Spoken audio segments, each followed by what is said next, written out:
Oh wow. I cleared some stuff out of my phone, so it says I have 49 minutes. Kinda doubt it. For some reason 3311 is all I get, but I guess that's plenty. Strange that it has been stuck though at that time for like a few years. And like I said, I went in and cleaned up some space and deleted some stuff and whatnot. So my phone's not so laggy, draggy, and all that. But anywho, love and light, people, coming at you today. I'm gonna get outside, but it's kind of windy, so I may not last long, and it's a little chilly. Coming at you from Wilson this morning.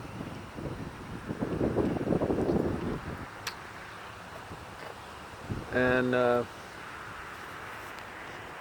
hopefully nobody will buzz in, because I gotta have my buzzer on so that I know when I'm being summoned, if you will.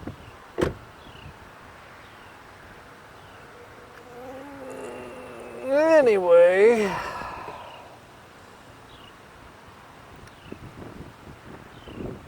I don't really have anything. Sometimes I just want to talk to you like this is just me and you. Like I'm not talking to the world like a prepared speech or something.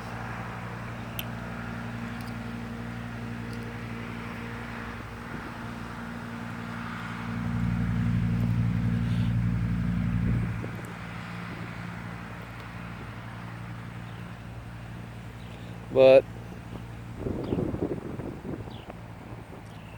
nice mud hole.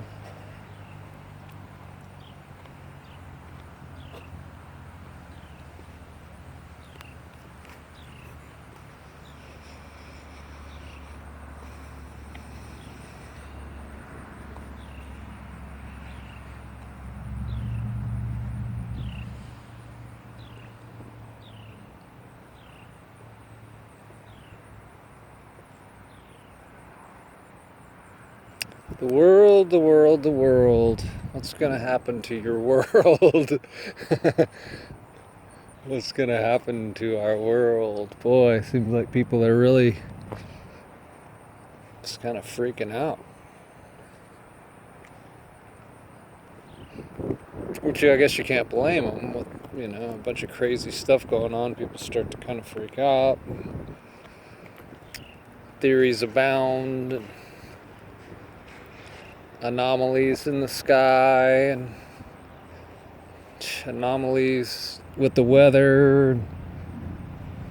One thing you got to keep in mind about this weather stuff is we've only been keeping track of weather for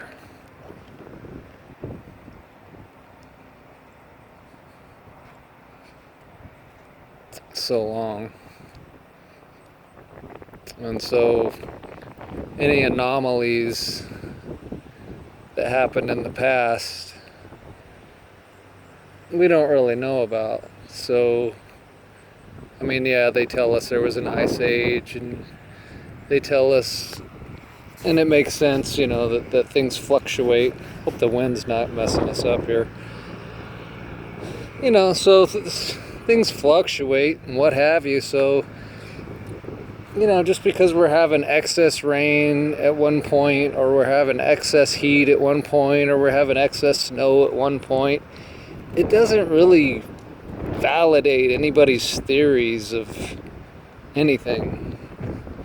It really just means the weather is the weather, and it changes. And we go through different periods. Sometimes they're drier periods, sometimes wetter periods, whatever. So I don't know. I don't like looking at the weather is the best argument to try to prove some sort of global anything. Are they manipulating weather? Well, they certainly could be. They certainly have the technology and the money and the black projects and all that kind of crap. So are they using it? Well, they probably are. You know, they're like egotistical kids with tons of money and no supervision. But does that mean, you know, every hurricane was created by them and specifically targeted at a spot? I don't know about that.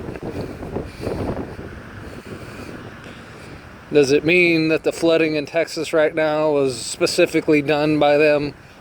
I don't know about that. Could just be cycles in the weather.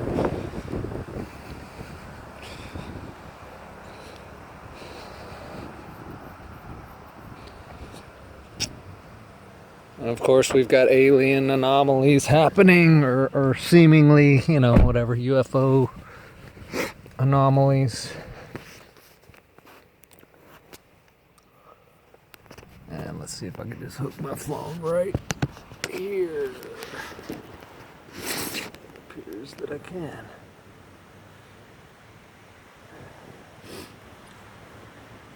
You know, same thing. If these people have the means and the money and the time, are they not going to play with their toys?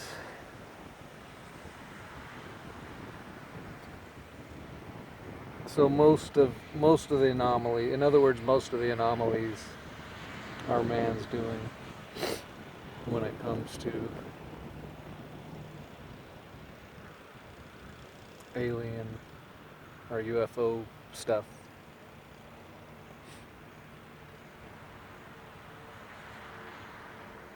And this may not be correct, but according to Ra and the Law of One, and really, I think we're thinking wrong when we think of what aliens actually are. I think we've been thinking wrong about it. Like, there's some other race of humanoid type beings that come from way off and out in space someplace. I don't think that's what they are.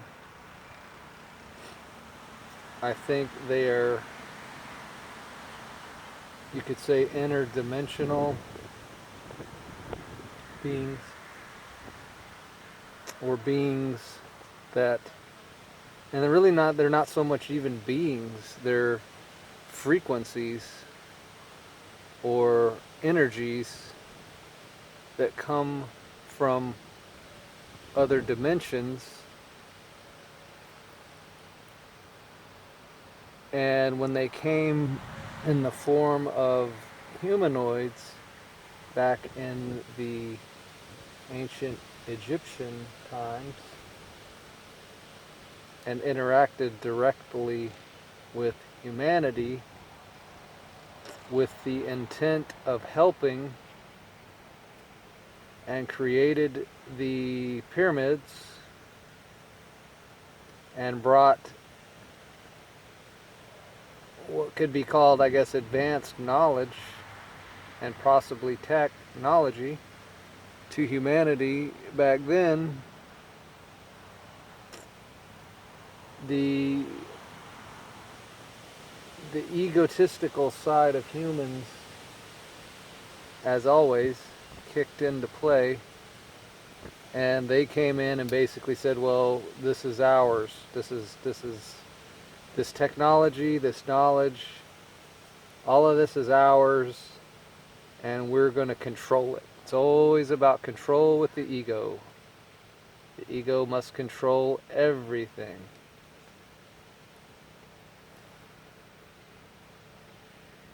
And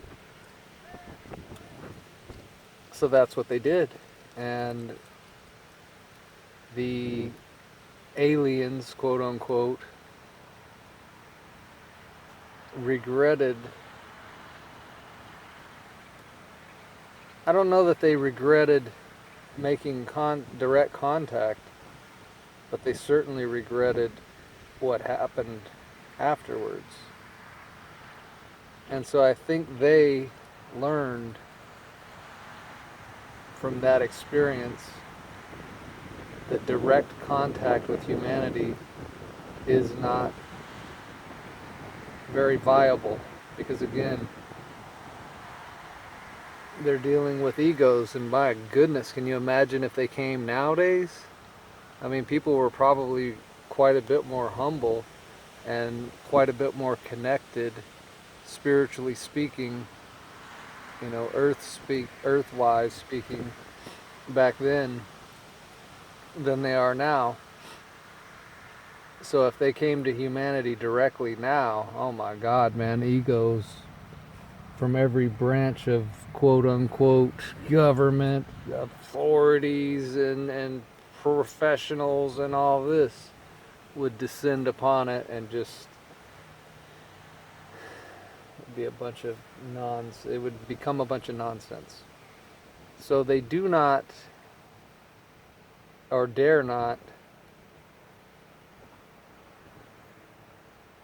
interact with humans, I'm going to say openly or publicly.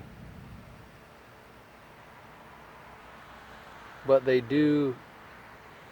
can and will interact with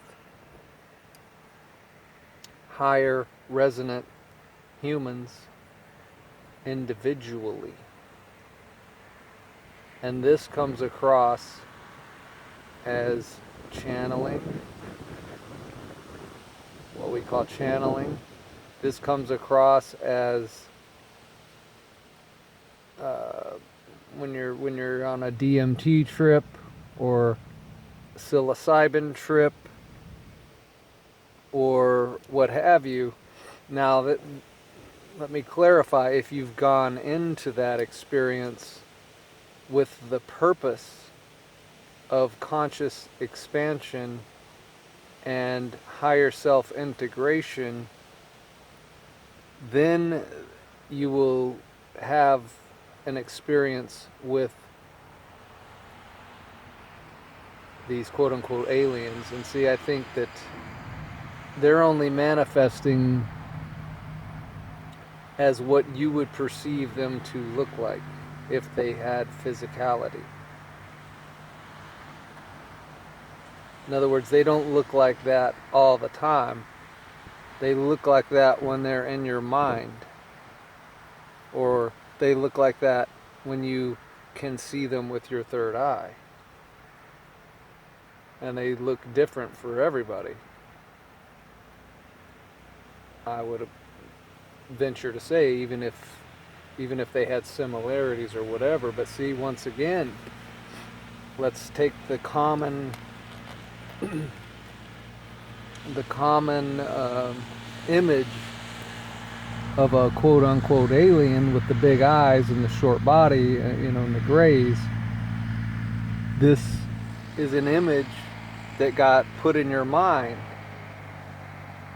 by whatever means, by reading a book, seeing a movie, talking to a friend, whatever. That's the image that got into your subconscious. And so now, if you have an experience with one of these frequencies, energies, intelligences,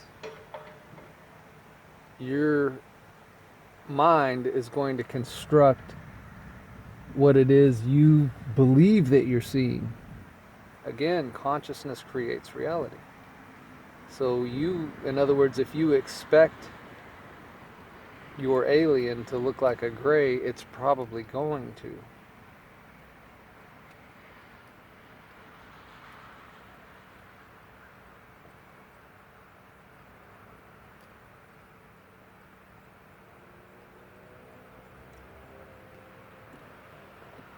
So it's not that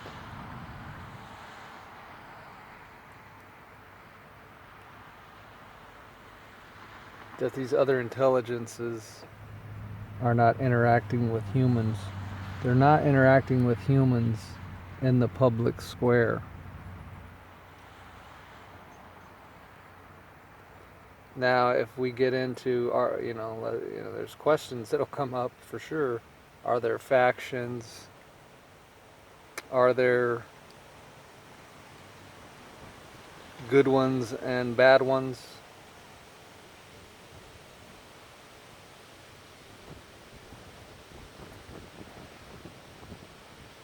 And then you get into the whole, if you get the religious mind control program intermingled into all of it, then you're going to get into demons and devils and all this. These are all just words to describe invisible frequencies. And these invisible frequencies manifest physicality. Because everything physical you're seeing or experiencing is being generated frequentially.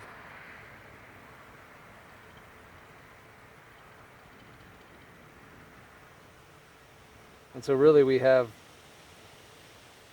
many ways of speaking about basically the same thing. And basically there's two energies or frequencies. The black snake energy and the white snake energy. The yin-yang symbol. This has been known about for thousands of years. And I don't know this for sure, but I would surmise that from the white snake energy frequency, you get all these other variations and types and kinds of frequencies. In other words, there's a scale there, and depending on what number you're at on the scale determines what frequency you're dealing with. And same goes with the black snake energy frequency. And so we're literally dipping into these, mainly two, there's probably more. In other words, there's probably, the prime frequency is probably yet another bandwidth of frequency that lies outside of the black and the white yin and yang frequency spectrum.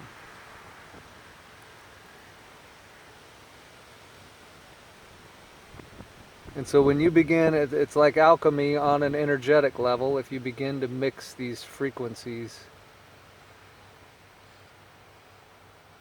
like chemicals, then you will get different results. You will get different understanding. You will get different feeling. You will have different intuition. Different only in that, your interpretation, your specific interpretation of it will probably differ from mine, yet will still be, let's say we're dealing with the frequency of love. We'll both feel, if the heart's functioning, we'll both feel the love. We'll know that it's love we're dealing with. And if we were to, let's say, paint a picture as an expression of that love that we're both feeling, my painting is going to look different from your painting. Yet we're speaking about, we're painting, we're understanding the same frequency, the same energy.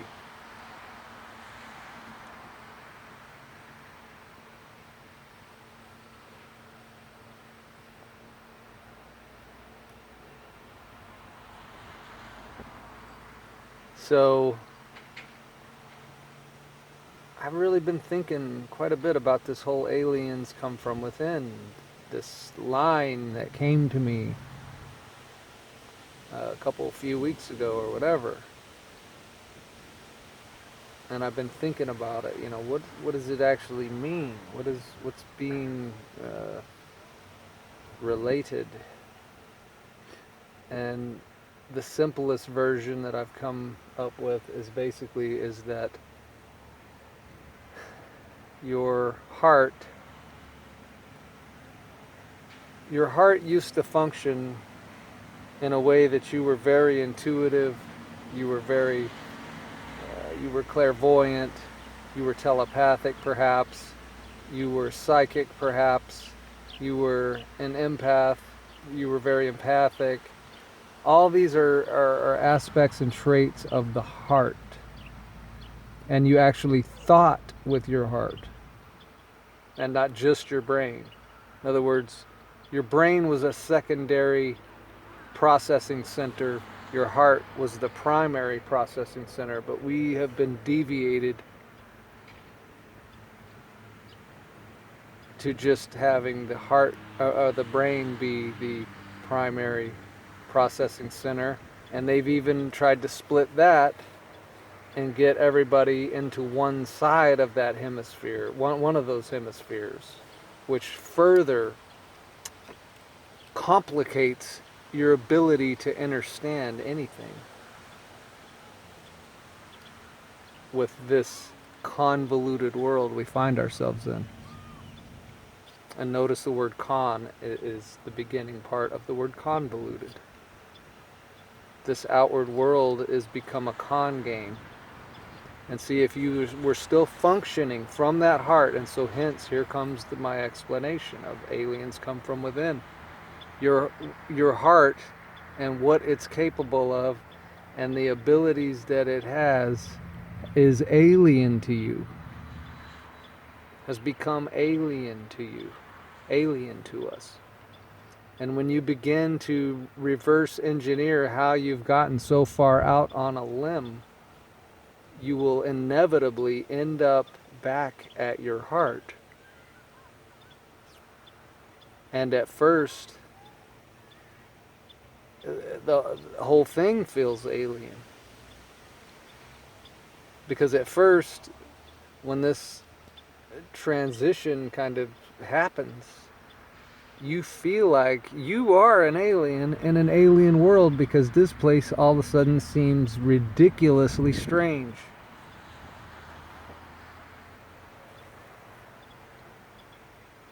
And seemingly made no sense. And the no sense part is the part of it that drove you to try to comprehend, how you feel like you're living in some strange sci-fi movie, where you can watch a video of Kanye West sitting in front of the President of the United States desk on a tirade with camera people all around taking pictures, and the whole thing just seems surreal. And I'm not judging it. I'm not saying he's right or he's wrong. None of that. I gotta go. Love and light, friends.